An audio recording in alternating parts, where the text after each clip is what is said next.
Folks,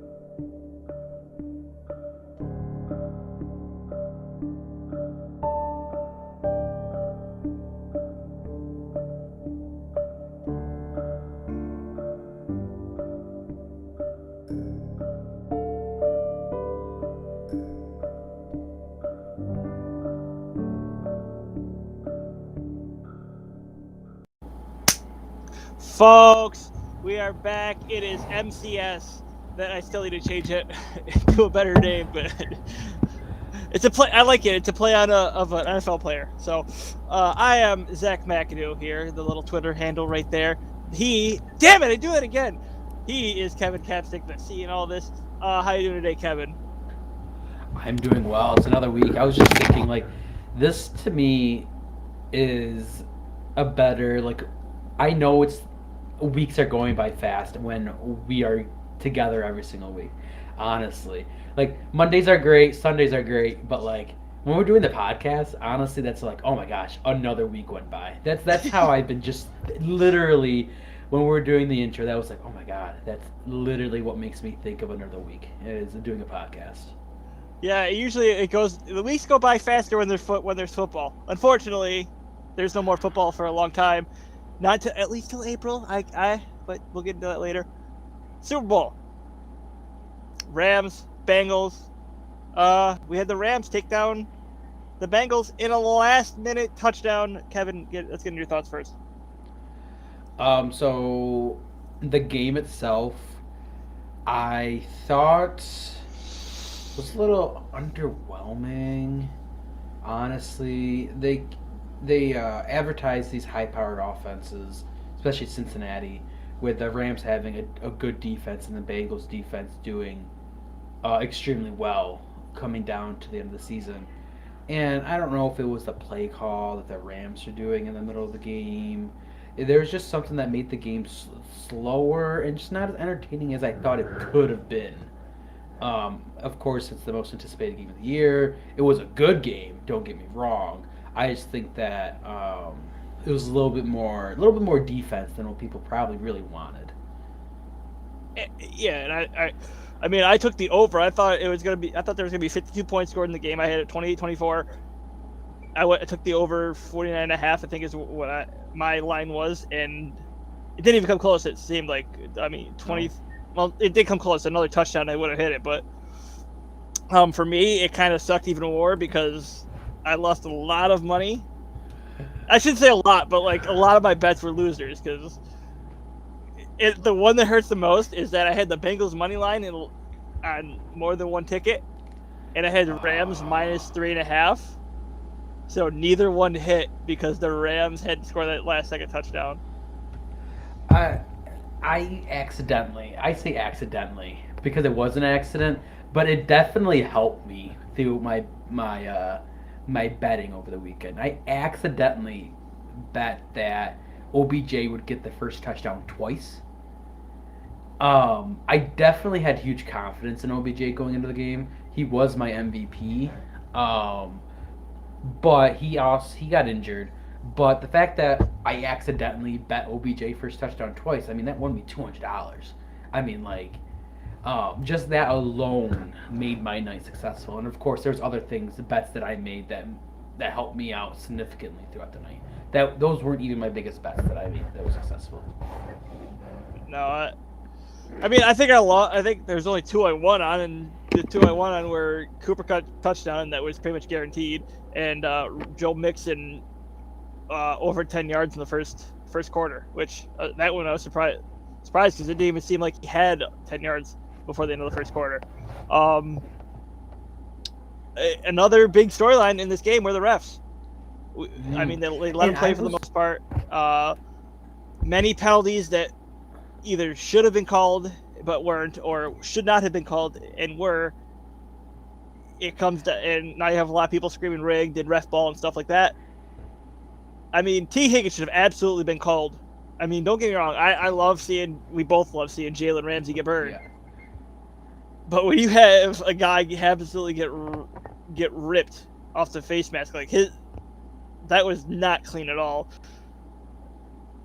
Yeah, and I was impressed with the refs actually staying out of the game and letting them play. There weren't that many penalties going into the fourth quarter. Even the last 5 minutes of the game, there weren't that many. I was impressed. I was actually made mention that during the game, I was like, wow, the refs actually stayed out of it. But when the game comes down to it, the most important time of the game was when the refs were like, oh yeah, I'm a part of this too. And then there's flags thrown that disrupts the game.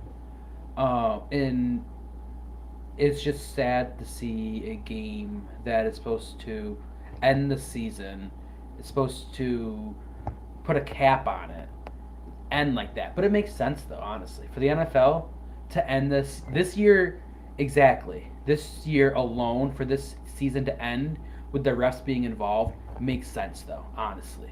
The refs have put themselves in every single game this season and has disrupted outcomes. So I mean, if you want a storyline, it's that the refs are a problem, and it needs to be evident, and it was evident in the Super Bowl, the biggest game of the year.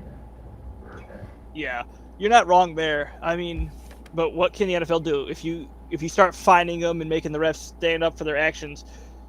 You're gonna put the ref in the spotlight, which is what people don't want, and it's a catch-22 no matter what you do. And I just think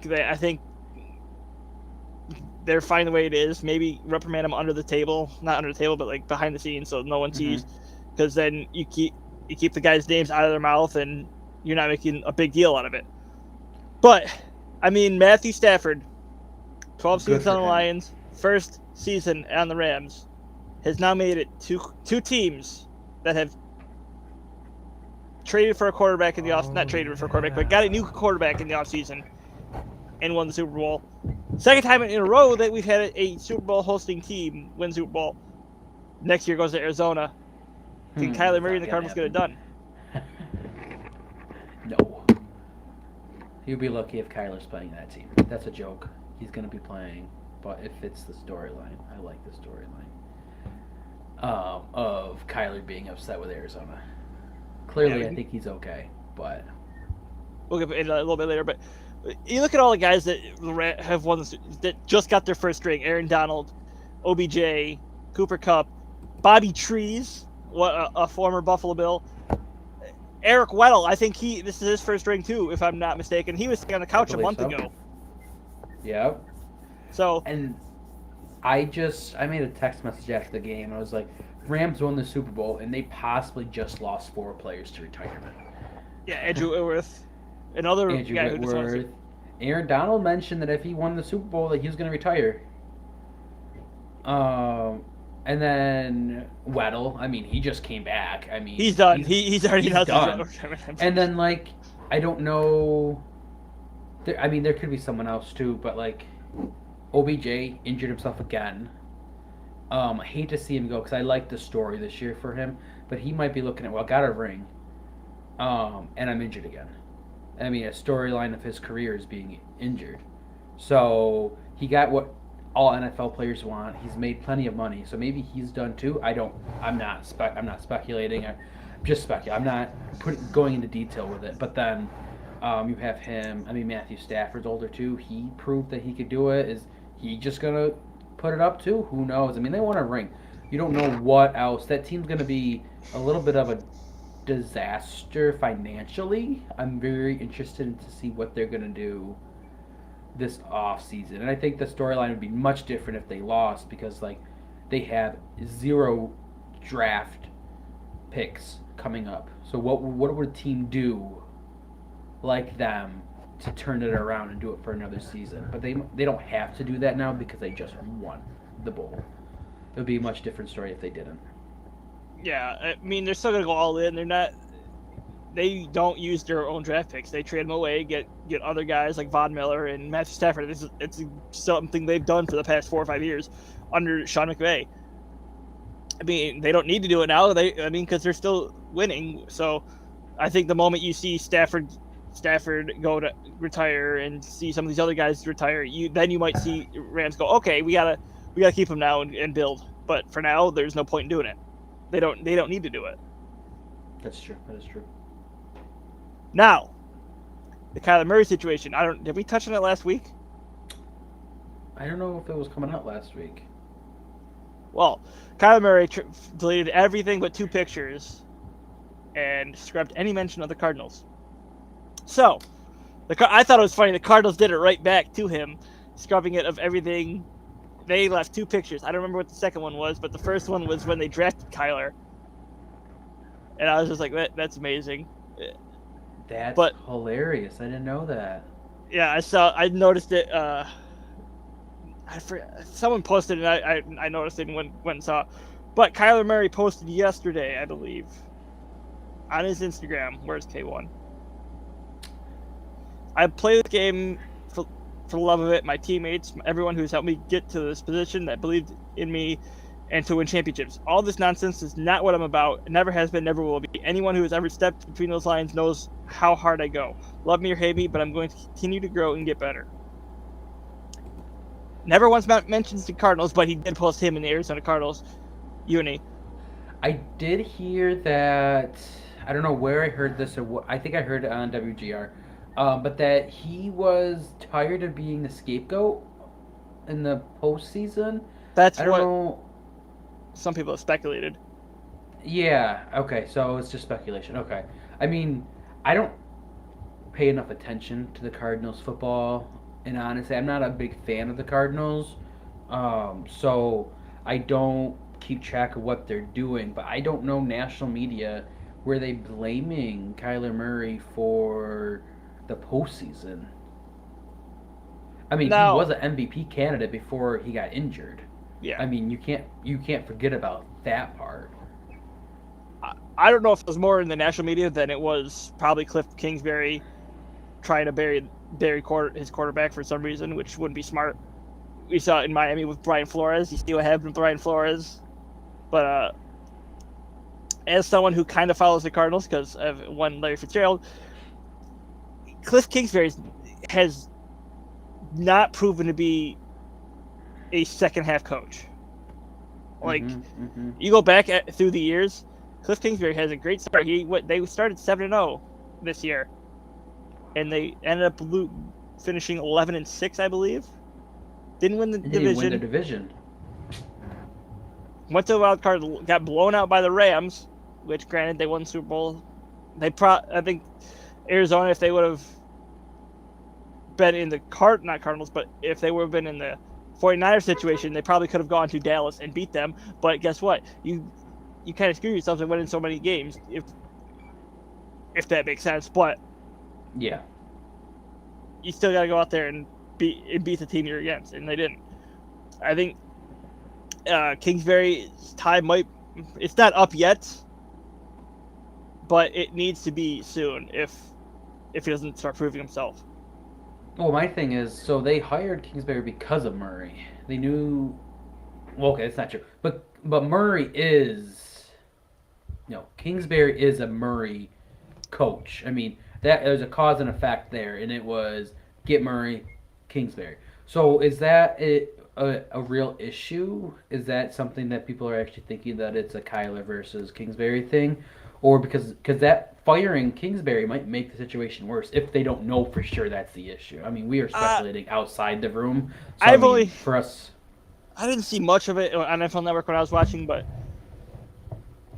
I don't know where it came from. But I know that the owners the Bidwells aren't happy. Steve Keim, the GM, is not happy. Cliff Kingsbury is not happy after another disastrous season like they had. So sounds like they're all annoyed down there. No one's happy. Needs to be. They all know something needs to be changed or something needs to get better real quick. Because it's what have you done for me? And being an organization, what's the easiest thing to replace? Head coach. Probably a head coach. You don't want to replace a star quarterback, so the easiest person is that coach. So yeah, that could be very much possible. All right. From the Super Bowl of football to the biggest race of NASCAR, the Daytona 500 is this weekend. Kevin, what do you know about NASCAR? Oh, honestly, I don't want to say too much because I don't want to give away how much little I know. How much little? Yes, how much little I know. And you teach kids. I do teach kids. I teach them all. Whoa. Let's see. Okay, that's not what I was getting at. I'm a substitute. I am a substitute, so I go in and I teach for whatever they make me teach. Hopefully not for long. Hopefully, like, Friday comes along, I get a full-time position. That's the goal. But whatever. I don't know. They turn, and they go really really fast. And there's some Earnhardts, and that's really all I know. I mean, there's a couple women, but they're not very good. That's what I. That is pretty sexist, Kevin. Okay, but that's why my NASCAR information comes directly from that person over there. So I have never said that there's never been a good. I didn't say no. You pointed to me. You didn't listen to what I said. Okay, I get my NASCAR information from you. And I don't I'm pulling up. I'm pulling up right now the NASCAR bets because I'm gonna do one for sure. Just because why not? I would look at all. I know we've talked about this off air, but like you look at all the sports books. That way, like if you know there's a driver you want to bet on, you can go get him at the best price. Because yeah, but I'm either thinking like Joey Logano or like Kyle Busch. I mean, I went longer than those odds. And by the way, Kyle Busch really? best odds as of Sunday, where it was FanDuel Sportsbook at plus 1900. But I looked at longer because I know this race, anyone can win. You start your engine, you're very good. I mean, look at last year with Michael McDowell, who was, I think he was either 100-1 odds or 71 odds when the race started. Currently plus 5,000 for Kyle. Michael McDowell. McDowell should be 50,000, not 5,000. Okay, 50,000. Yeah, there's an extra zero in there. Which would mean that's 50-1. But if I think it went a little shorter than 50-1 odds on two of my bets, on FanDuel, and I think it was not BetMGM, Caesars. I went with Tyler Reddick. I think it's finally time for him to show his stuff. He's going to get it done on Sunday. Or could it be the driver of the 43?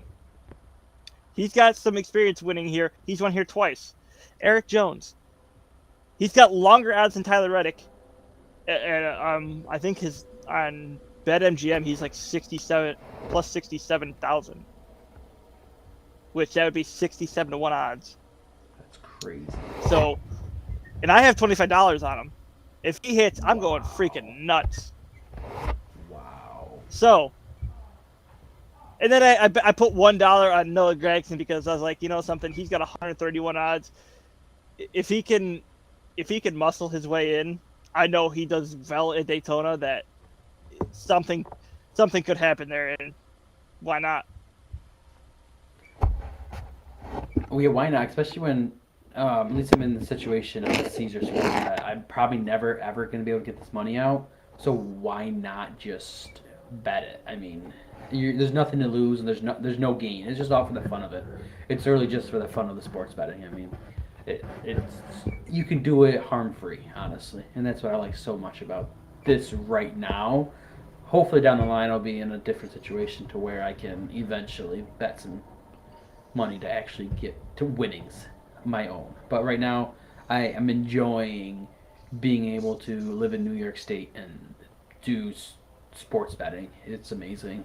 It's something that I didn't think I wanted before. I was just like, okay, well, I missed it. It was nothing that I thought I needed, but I'd be pretty upset if this went away at this point.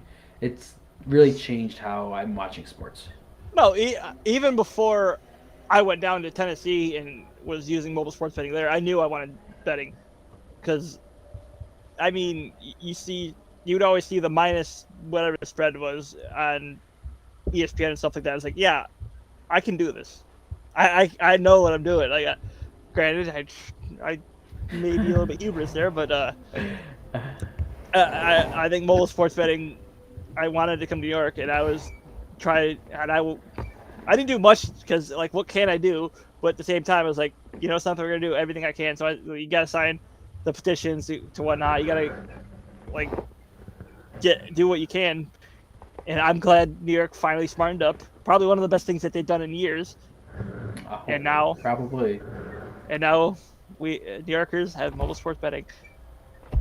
And I can't wait to see what in a few years down the line what the Bills' new stadium is going to do to incorporate sports betting inside the stadium. They're talking about like kiosks and just like the amazing things that they could do in a brand new stadium, up to date. The Pagulas can come up with something. I'm sure they can do it. That's really exciting just to be able to just see it grow as it does in the sport. Yeah, yeah, and okay, like the I shouldn't say possibilities are endless, but like there's 5 books available in New York, I believe, as of right now. I think that's what they're gonna limit it to, but I mean, there's going to be a lot of revenue made because of idiots like us. That think, oh yeah, we can do this. We know what we're doing. I mean, Yeah. of course, one of the sites I write for is talking about Woodshed Saturday, where people think they know what they're betting. I mean, what they're going to bet on, and they don't. They don't know what they're talking about because it's the day before the biggest bet, most bet day of the year, and that's the Super Bowl. But going back on track to what we were talking about earlier with the Daytona 500, qualifying is tomorrow at 8 on FS1. You can then Thursday will be the duels, where they set the lineup except for the first two spots in the 2 different duels. 7 o'clock on FS1. Then you have the Truck Series Friday night, Xfinity Series Saturday evening, and the Daytona 500 this Sunday at 2 on Fox. I didn't realize they made this such an event. Like this is like a 5 day long thing. I mean, I didn't realize they did something like that. That's pretty cool. So it used to be a week long, but they moved. I don't know what happened. That starting last year, they had to move the Clash, which that was like their Just talked about. Yeah. yeah. It used to be the week before the Daytona 500, but because the Super Bowl was like I don't know if it was moved back the week or if like NASCAR moved up a week, they had to move it to Tuesday night last year, and they ran it then. But because this year they wanted to go run it in LA, they couldn't. They couldn't do Tuesday in LA. Come back to Daytona for Wednesday qualifying. So it's like, okay, we'll just do it. We'll do it in a week earlier than what it's supposed to be. So the Clash. I mean, Daytona used to have like 2 weeks in a row. Wow. Yeah. So Wow. there's a lot of racing going on at Daytona, but that's not the only thing that's going on this weekend. We have the No. 11 Nation Chamber in Saudi Arabia. I am not a fan of this. I'm going to be honest with you. I think going to Saudi Arabia is stupid and um, giving them a big event. I shouldn't say big event like this, but like be a premier match like this because the Elimination Chamber is one of the most brutal matches that WWE has, in my opinion. I don't like this. I think it's going to be scrubbed a lot because of the way Saudi is, and it's going to be a terrible event. I don't know if I agree completely. That being said, WWE hasn't done a really good job selling out their shows in the US. So going to Saudi Arabia, you know how crazy the fans are that's been there so far with the years they've been to Saudi Arabia. Like this seems like a perfect opportunity to make as much revenue as possible for them as a business. I guess business. I'm thinking about business for WWE as a corporation. It makes a lot of sense for them to do something like this, especially if businesses being a little bit touchy in the U.S., which it has been. You've seen the pictures of the fans and the lack thereof of fans and everything like that. So I don't know if the product's going to be that much different. Um, I think I'm more annoyed at the fact that it's at what 2 o'clock, Noon. noon. I think I'm more annoyed that it's at noon than it is in Saudi Arabia, just because I have a busy Saturday. Of course, out of all the Saturdays, they picked to do it on. It's this Saturday that I'm extremely busy. Um, but yeah, it's all about me. Yeah, how It's all dare they schedule this weeks in advance just like we did? Oh my gosh, you're right, you're right. But whatever. No, I think it's good. It's good to see them go international. The way the crowds are internationally is just insane. I like to see it. I like to see it. Now, yeah, like I said, yeah, like you said, I understand the money part of it. Yes, you're going to take the $1 billion that they're going to give you and whatnot. But my thing is, Saudi Arabia, I don't want to get into it, but they have severe human rights problems there. Mm-hmm. And this is, I know it's a side story. It's not part of this thing that we need to get into it, but it's still there. Mm-hmm. Absolutely, you're right. So we're gonna move past that for now. Get into the matches. Okay, let's get into the first. I guess we'll go right into the Elimination Chamber match, the WWE Championship match. Does Austin Theory even have a chance here? His odds were plus 2,500. I don't know. He's a McMahon though. He's a Vince guy. He's a Vince guy. Vince McMahon. Tell me the last time Vince McMahon was on live TV with anyone, but he's been on with Austin Theory. So I think he's a Vince guy, and I like the opportunity for him. This isn't this. There's no way that he wins this match though. I would be extremely surprised if it's anyone besides Brock Lesnar. Honestly, we all know what they want to do. It's very evident. I'm upset about it. If who I want to win, AJ Styles, man. I mean, he's by far still to this day one of the best competitors in the world, and he was a favorite of mine before he came to WWE, and now he's in WWE and he's doing it on the biggest stage. So I want to see him be successful. You haven't seen him take a singles run in a while, so seeing him do that would be what I want. But it's gonna be Brock. It's just how it's gonna be. I don't think it's gonna be Brock. I don't know if I'm going more of my heart than my head. But for the love of God, please do not let it be title for title at WrestleMania. I think you can't do that. Because Brock has previously said he does not like having 2 belts at a time. That is why, back when he beat Cena in 2014, he just held the WWE Championship. And that is, Brock is the last time we have seen the World Heavyweight Championship. Well, so that's why at WrestleMania he's not gonna be the one that wins. It'll be Roman Reigns that wins that match. I think Brock is there to take the title off of Roman. Because if you don't have Brock beat him, who does? And because someone needs to take the title off of Reigns, because someone is going. You're not going to have Reigns hold it for 600 plus days. You're not too. I would love to see it, but no one's going to hold the title for 2 years. Never again. Mm-hmm. The fact that Roman's held it this long is kind of surprising. Because a little bit annoying too. I like his reign. I like what they've been doing with it. It's just if he is a force that they want him to be, he needs to figure out how to win matches straight up, and he needs to do that more often than he has throughout his run. But you realize he's a heel. He doesn't need to do that. They're trying to get him hated, and that's what they're doing with all of this other meddling. I mean, it works because you like him. There's a lot of other fans that don't like him. He's doing his job, and I pissed him off so much that he turned his camera off. No, I just had to turn on my light real fast. It got really dark in here really fast. Oh. Okay, that's much better. All right, we'll move to the second chamber match now.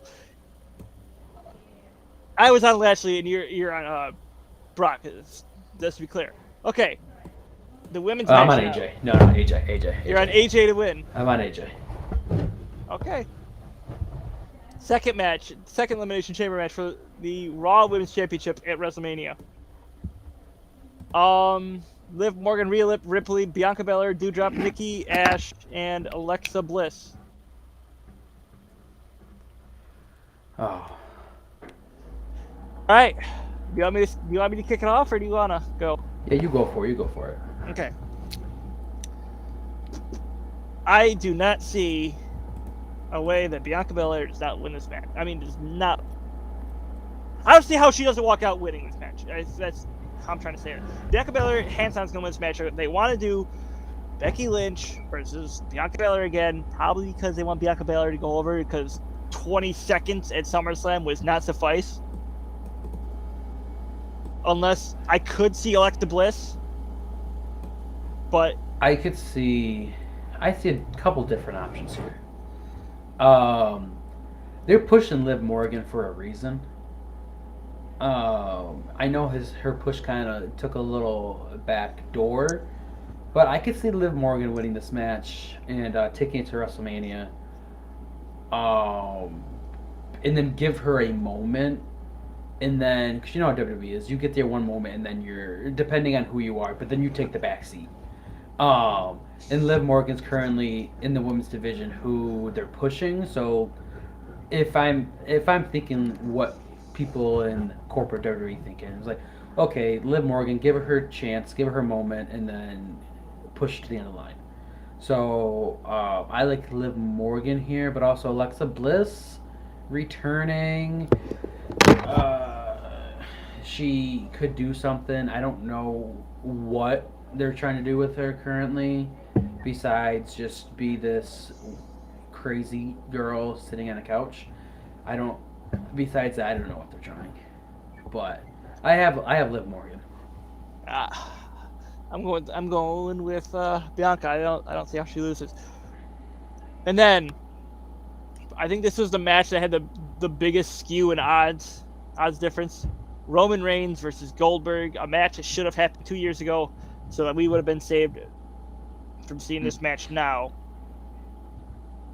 I mean, we both just said it. When we were talking about Brock Lesnar, there's no way that Roman loses this match, right? Mm-hmm. Unless WWE's thinking, well, have Brock win this one and then Roman lose that one. I mean, there's that option too. I guess that could happen. It popped in my head at like a couple minutes ago. I'm not gonna lie, when we were trying to talk about Brock, like that would, because Brock has already said he's facing Roman. Yeah, he said that. Could they? I don't think that they're gonna put the belt on Goldberg, because why would they put the belt on Goldberg? Goldberg is only here because it's Saudi. But like, why not? I mean, they don't really need a reason to do it. They can do it if they want to. Yes, and Saudi loves them Goldberg. I know they were probably going to want to see Goldberg win, but at the same time, I could, like, it's there, but at the same time, it's not, because that's a swerve that no one's going to see coming. Mm-hmm. It's there. Which that is why I could see it happening, because Vince is like, yeah, screw you guys. We're getting paid. I don't care. And then you also have Goldberg going into WrestleMania as champion. I mean, that's a legend. That's a Hall of Famer holding the belt at the biggest event of the year. I mean, that's gold for WWE to advertise Goldberg versus whoever you want. That being said, I don't know who that person would be right now, especially if you have Brock versus Roman. But then you have the brand situation, Brock winning. I guess he's a free agent though, so I guess it really doesn't matter. But then I guess he comes over to, I don't know. It's hard. There's so many possibilities, but whatever match happens first is going to determine the second match. So if Roman wins, Brock won't. If Roman loses, Brock's going to win. That's how I see the event shaping out. Yeah, it's just, you just hope that they don't do something stupid, but we know something's going to happen that way. So, Becky Lynch versus Lita for the Raw Women's Championship. Exciting, but very obvious what's going to happen. Yeah, I mean, I'm just going to say Lynch. We know I'm not going to waste time on this one. Yeah, exciting, but you're not going to have Lita hold the belt. Usos versus the Viking Raiders. I like the Usos. I like the Usos a lot. Winning this match and his tag teams. I think especially they need to keep the bloodline together, and no matter what, I think them winning is gonna help do that. No matter what Roman does, I think Usos winning is a is a for sure concrete thing to help the bloodline stay together. Yeah, All the I Usos. think the Usos are gonna win. I don't see the Viking Raiders taking the belt off them for the time being. Maybe online, but not in Saudi. Ronda Rousey and Naomi versus Charlotte Flair and Sonya Deville. A match I'm not happy about at all. I would just want to see one on one. Like I clearly Ronda and Flair is going to happen on WrestleMania, but let's just Naomi and Sonya do it, because Sonya, she could wrestle before she left. So I know they're bringing her back slowly, but this match is a filler match in my opinion, and Ronda's there to get the crowd going. So it has to be Ronda and Naomi taking this. I don't think that's going to be a thing or an issue. Credit where credit's due. We went from having no women's matches on the card to Saudi Arabia. Now there's three. Mm-hmm. I mean, we can say yes, this is bad. Yeah, the only thing I don't like about any of this, they're probably all going to be covered up, not wearing what they usually wear. So it kind of defeats the purpose though, because you're still telling them what to wear. But I don't see Sonya Deville and Charlotte Flair winning this match because of the laws in Saudi. But that's beside the point. Drew McIntyre and Madcap Moss. False Count Anywhere match. I didn't know it was a False Count Anywhere match till now. Is there any way that Drew McIntyre loses this match?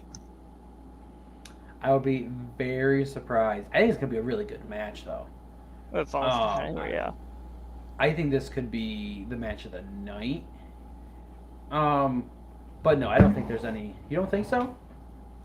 No, I don't think. Maybe because it's False Count Anywhere. That's why you're saying it.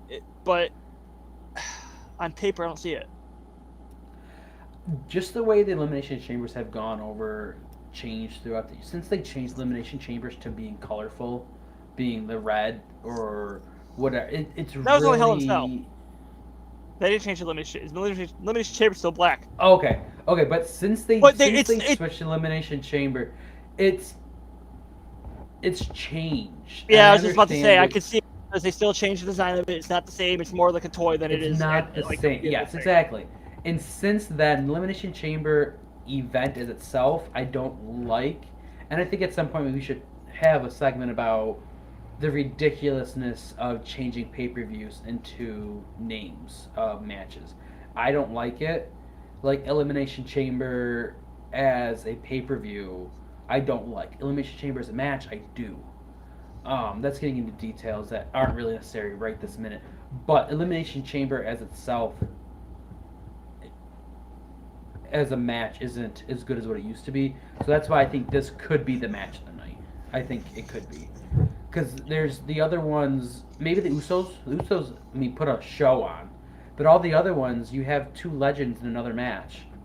And then Ronda Rousey was just there to get the crowd going. So I think that has a really good possibility to match tonight.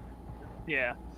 I forgot where we go. I was going to agree with you about the Elimination Chamber and all the other stuff. Yeah, we'll definitely do that another time because I can definitely see there's a bunch of stuff we can say on that, but that's going to take a lot of time. But something that broke this morning, news that broke this morning that surprised a lot of IWC. Cody Rhodes no longer in AEW. Him and Brandy Rhodes are out, and they could be in talks to return to the WWE. I don't see this happening at all. I was highly invested in Cody Rhodes before he left the WWE. I liked what he was doing. I know the situation of Stardust. I know what he thought of it. I liked it as a fan. I thought it was amazing. He felt disrespected, and I understand why. Now I do. Back then, I liked it. I don't see him doing that because he isn't. I don't see him coming to WWE. There's so many things that were said and done that I don't see that he could possibly do that. And especially, I don't know if I don't see him doing that. He left to go start up a new wrestling company, and he was an anchor there. Why did he leave? Because the way WWE was and treated superstars. So I don't see him doing it. I would like it. I'm not gonna lie. I would love to see Cody Rhodes back in WWE. Um, I don't see it, and I think honestly right now, as a fan of Cody Rhodes, I liked his wrestling better back in when he was in WWE than I do currently. I don't know what it is. I don't know why, but maybe it's just nostalgia. But I like his wrestling back then than I do now. So I don't know if I would miss anything if he's not back in WWE. So, you don't think that money talks enough to bring him back to WWE? I don't think he's in it for the money. Because if he was in it for the money, he wouldn't have left to begin with, right? Maybe, He would but I have think. stuck it up. But he's gonna get a He lot can more get. now because he You're co-founded right. AEW. He's probably more of a brand recognition than he was when he left. You're right. I don't think you're wrong, but I think he can get paid significantly in a lot of other companies. Not as much as WWE, but I still think he could make money elsewhere. And he has things going on right now with Brandy. He has a TV show. I mean, what's going to happen there with the TV show? I mean, we're thinking logistically. He comes to WWE. WWE isn't going to allow his TV show to continue. What is it? Not on TBS? TBS. The Go Big show that he's on is on TBS, the current channel of AEW Dynamite, which you figure that since he's done with AEW, he's not going back. That's You one would thing I think thought so, of but he today. has a doesn't he have a brand? Doesn't he have a show with Brandy, just like the the Miz and Mrs. Maybe, I Thought don't know. and that's on TBS too. So like, I don't know how. Just logistically, how can they do? I'm sure they could figure it out. I mean, money. You're right. Money talks. I don't see him coming to WWE. I would like it. I think on paper, I like the idea of Cody Rhodes being back in WWE. I just don't think it's going to be as good as what he was originally. That's what I'm worried about the most. If Cody Rhodes does come back to the WWE, I don't think Triple H does. Because if you think back, what was the first thing that Cody Rhodes did on the first AEW pay-per-view that every wrestling fan that was watching that day saw?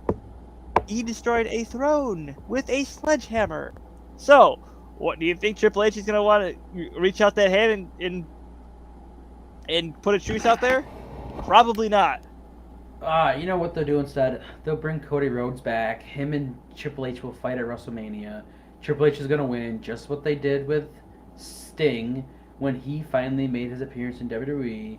They're just going to push Cody Rhodes under, just like they did to Sting, and Triple H is going to be on top. And then, no, you're right. But what I don't, especially now that you add that Triple H piece in, how could they possibly bring him back? Triple H is who everyone thinks is going to run WWE once Vince is gone, right? Is that what the consensus is? Is Triple H? I mean, Triple H isn't running NXT, and he hasn't since he had his heart procedure, so it's probably all Vince. Vince is probably just looking for someone else to take care of it, which makes no sense to me, because he pushed Shane out after the Royal Rumble, which may have been the good, right result because of what Shane was trying to do for the Rumble. What was that? Shane wanted to give himself the win. It was supposed to be Riddle who won the Rumble, but that changed because I think either Shane said he wanted to win or he wanted Lesnar to win, and Lesnar didn't want to throw. And Riddle was supposed to be the last two, but Lesnar did not want to throw out Riddle after what Riddle said in the past about Lesnar. Yeah, and I getting into the politics of WWE annoys me to no end, especially as a young fan who disliked John Cena as much as I did, because John Cena could have been anybody. Could have been anybody, but they chose him. And that really to me annoyed because I liked the underdogs. I liked Evan Bourne. I liked Justin Gabriel. I liked Cody Rhodes. I liked Ted DiBiase. But WWE always chose other people, and to me that annoys me. I know there's some other things in the background, but for the most part, they choose who they want to push and who they don't, and No that's kidding. why. Yes, but yeah, but like that just annoys me to no end. That they just yeah, it just the politics of WWE just annoys the heck out of me, and it will until I don't watch it anymore until it ends. Yeah, I think a lot of fans are at their end here. Mm-hmm. I've read some stuff about what needs to happen this WrestleMania stint, or they're gone. But there's still a lot of time between now and WrestleMania. We'll get into that WrestleMania stuff later. Now it's time for the dreaded talk that we always have, because why not end this on a depressing note?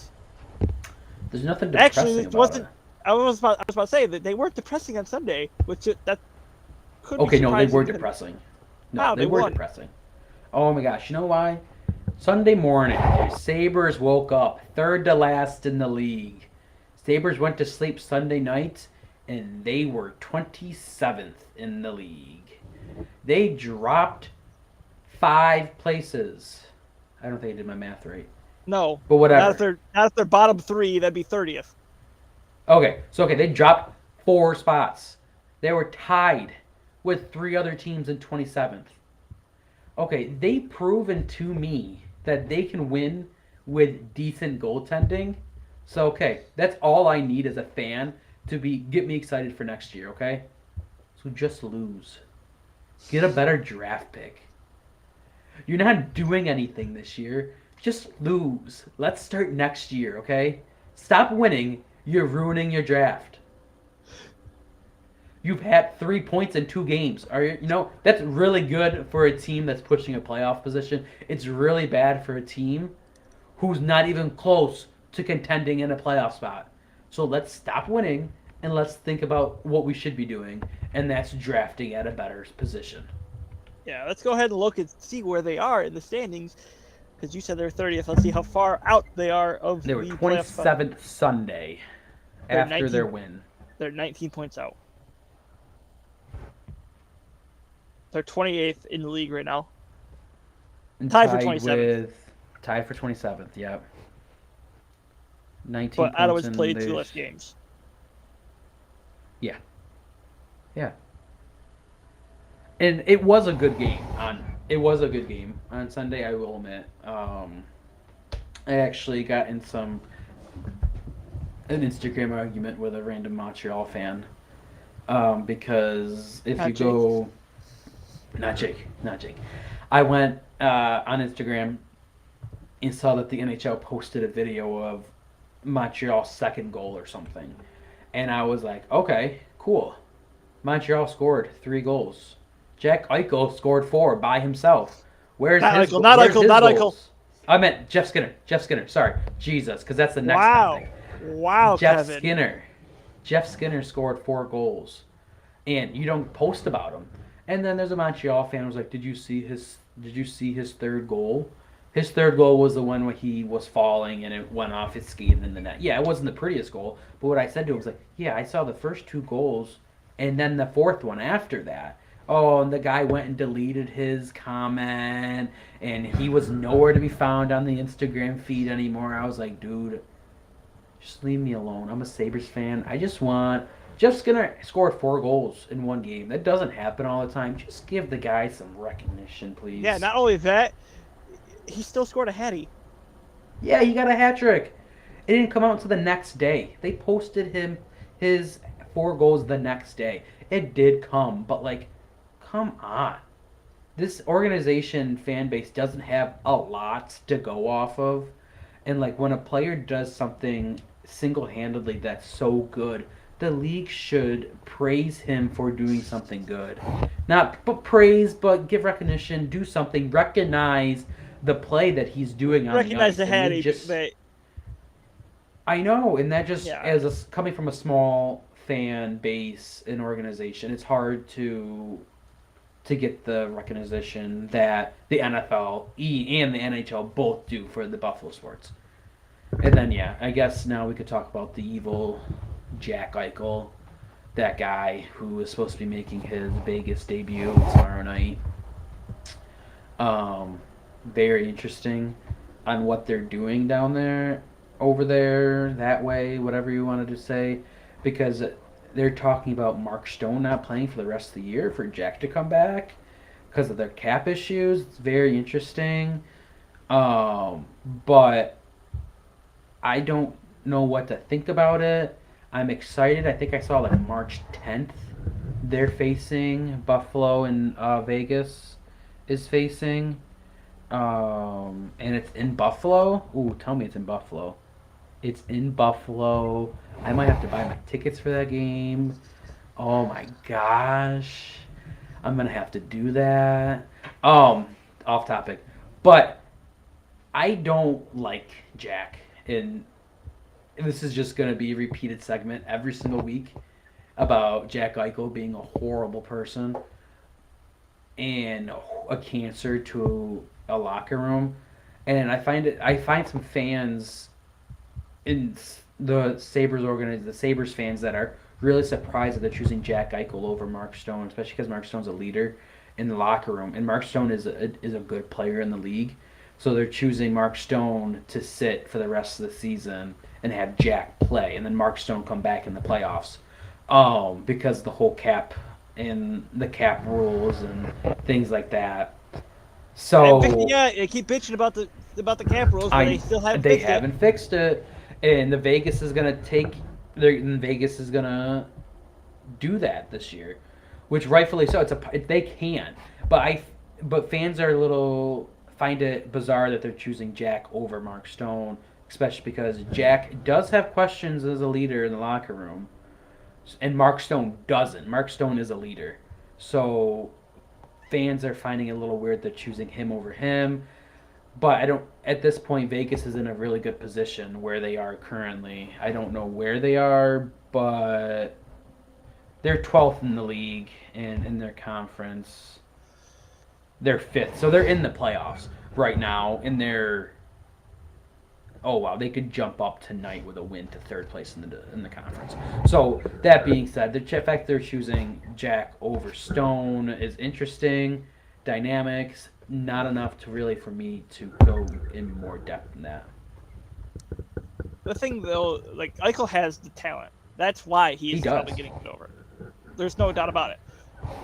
I mean, you could say that Eichel might not be ready. That's why you just leave him on the IR and just wait for him to come back to playoffs.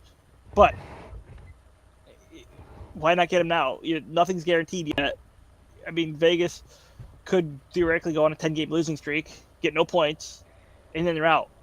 You need it now. I mean, granted, you're risking more injury. You could be risking more injury with Eichel, but that's a chance you just got to take. Now, And honestly, who cares? Let's just check. shut up. Now, you brought up the other point with the cap, which, Kevin, I'm going to do this because I want to be full screen here because I can yell at people. That's Yay. Fine. But I don't want to hear any fans complain about the cap rule that is in the NHL.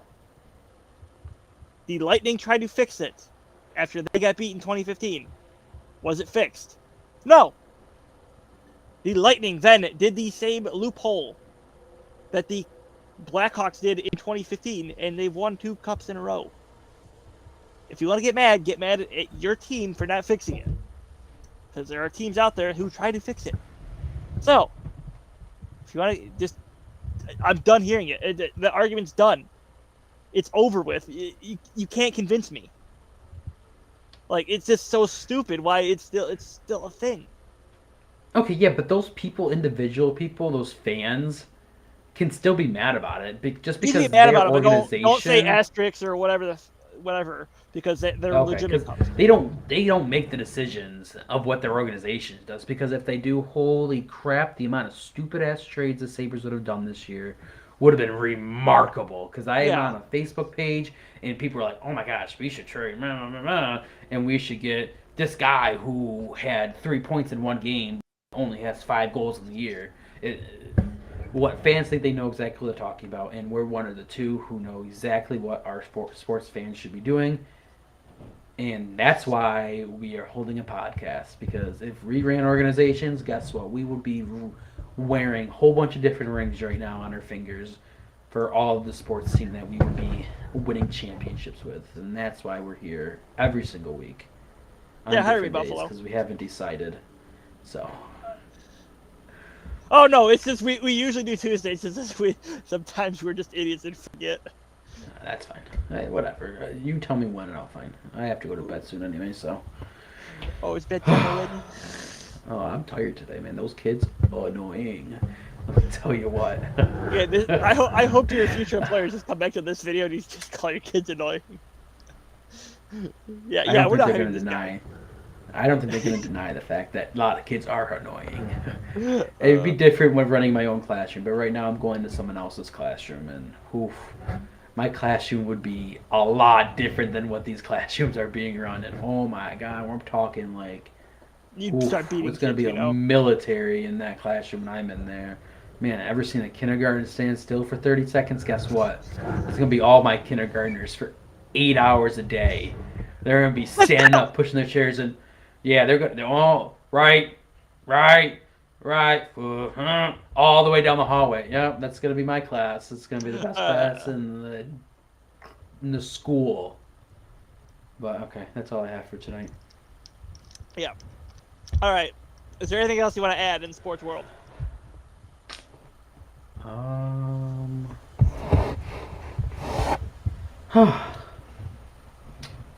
No, I think that's all I got in the sports. Oh, you want to do Olympic update?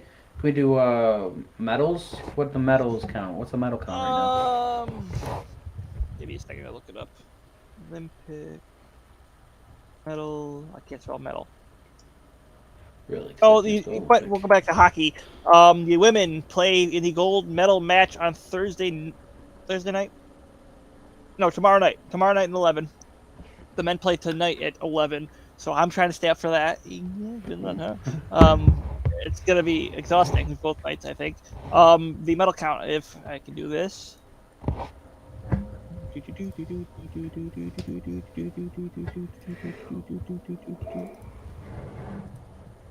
Is can you see that? I We have can.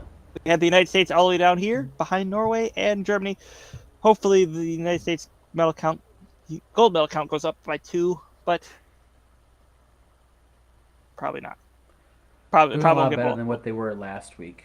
Oh yeah, they were down Absolutely. here. But I'm just glad It's right good to now. I'm see just a country like Norway up there, honestly.